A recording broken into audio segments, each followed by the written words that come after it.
Hi. This is Lisa, True Spirit, Warrior Goddess. I think that's what I settled on. It kind of captured a lot of what I feel, what I want to embody. Okay, so I'm going to start a new series on moving from codependence into co-creation, the divine masculine and the divine feminine. Uniting the divine masculine with the divine feminine. And it's going to be about moving from attachment to connection, and the themes that I've noticed in relationships. So that's my idea. So today I'm going to read from Melody Beattie's Journey to the Heart on daily meditations on the path to freeing your soul. And Melody Beattie wrote a lot about codependence. Most of us are in codependence in our relationship. I don't know any or many marriages that are not codependent. I mean, it could be what I see, because I see a lot of couples that are in distress, but I don't even have like a good image of a marriage that wouldn't be codependent. And I'm starting to try to figure out how to create connections like that, where we are co-creating instead of codependent. And this is actually, we're being helped. We're bringing in the new earth, and part of bringing in the new earth is being in our divine masculine and our divine feminine. And that's wholeness and sovereignty. And it's not needing from the other, but just giving and receiving freely. So I'll be helping to define that as I uncover it and uncover, because we're experiencing it, we're moving into it, we're moving out of codependence and moving into co-creation. And so as we move out of something, we can see it better. We can recognize what was happening there, and we can talk about that. And as we experience new things, we can talk about them in relation to where we were before. So that's what I'll be doing, is like, okay, this is how it was, and this is how it's becoming. So I'm going to start with a reading from Melody Beattie's book. And I'm going to read from today's date, April 24th. Sometimes a slight difference, it's about changing your perspective. Sometimes a slight difference in where we stand can dramatically change how we see things. Isn't that funny? I was really just saying that. One morning, shortly after sunrise, I climbed the top of a mesa in Sedona. I'd been there the day before, staring at the shapes and forms of the other mesas and gazing down upon the city. Now, this morning, I sat in a different place to meditate and to look around. The spot where I sat this day was only a few feet from where I'd sat before, but the view looked entirely different. I saw different shapes and forms in the mesas. I saw a different view of the city, the world below. We often need to change our position so we can see things differently. We don't have to make a dramatic change, we just need to move around a little.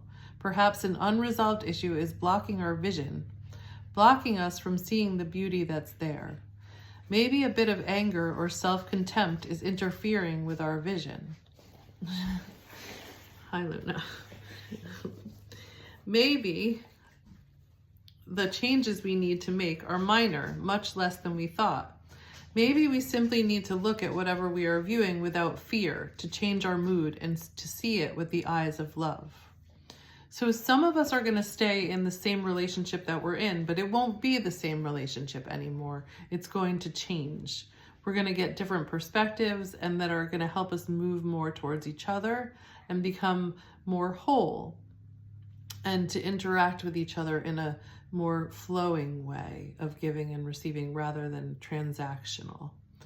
And some of us are going to leave old relationships and enter new relationships. That was my story. I had to leave an old relationship, an old pattern of being and relating, and I've entered into a new relationship that is more sovereign. But both of us have wounds, and sometimes we still see each other through those wounds and those fears instead of seeing each other through the eyes of love, because we're moving from one to the other, but it's not that,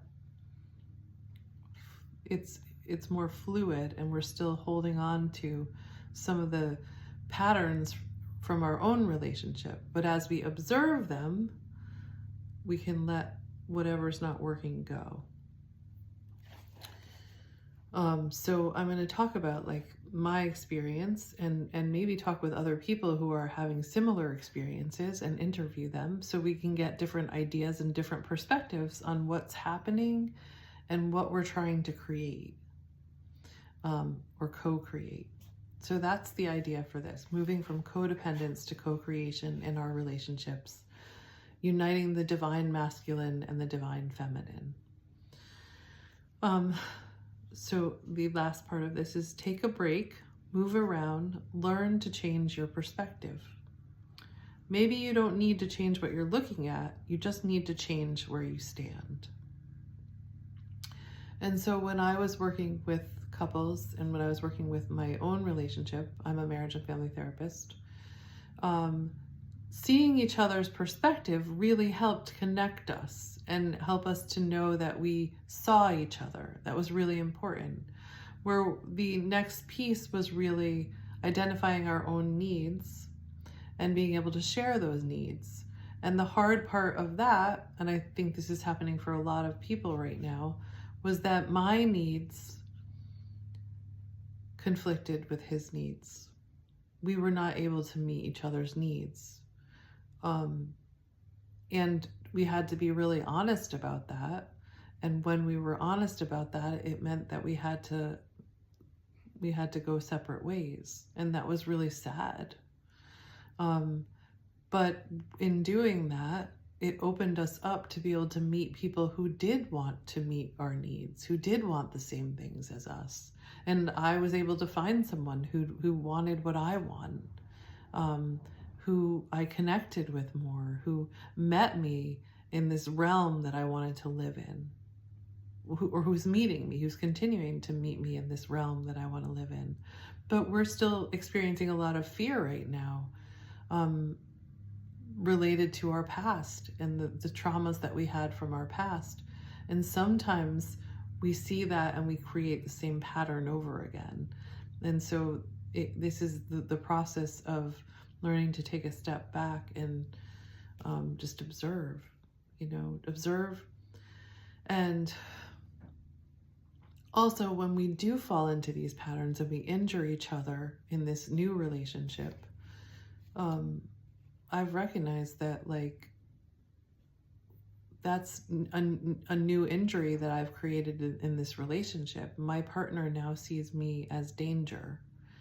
And that's hard. It's hard, when you just kind of establish this new connection and this new relationship, and then you injure them and you go back into that pattern, and you have to accept that you did that, because it's going to stay in their brain, and then build that trust back up again, build that love back up again.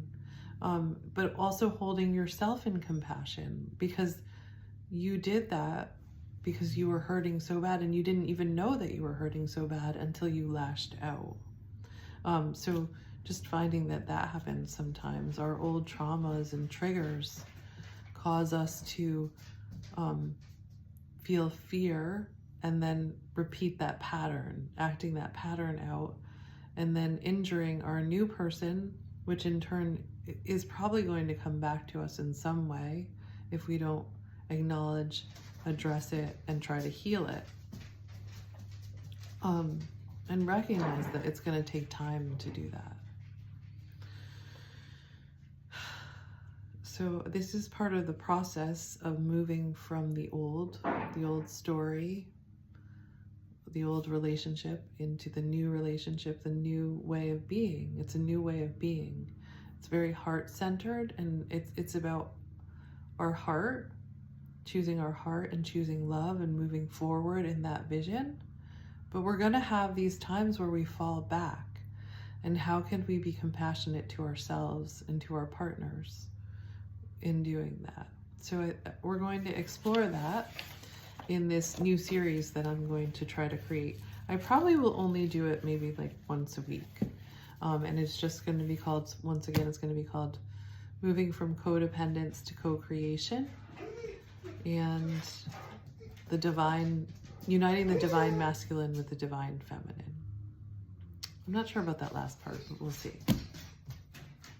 So if you're interested in this, or if you have any comments or feedback of things you want to hear about or things you want to talk about, I would be happy to hear that. That would just help me to have a little bit of direction, because I want to do this. I want to co-create this because I do think it's something that I need to bring into the world as a marriage and family therapist who's moving into a more spiritual relationship myself, and kind of helping people define the road, helping people define the map. But we're doing it together. And I want to hear about your experiences. Thanks.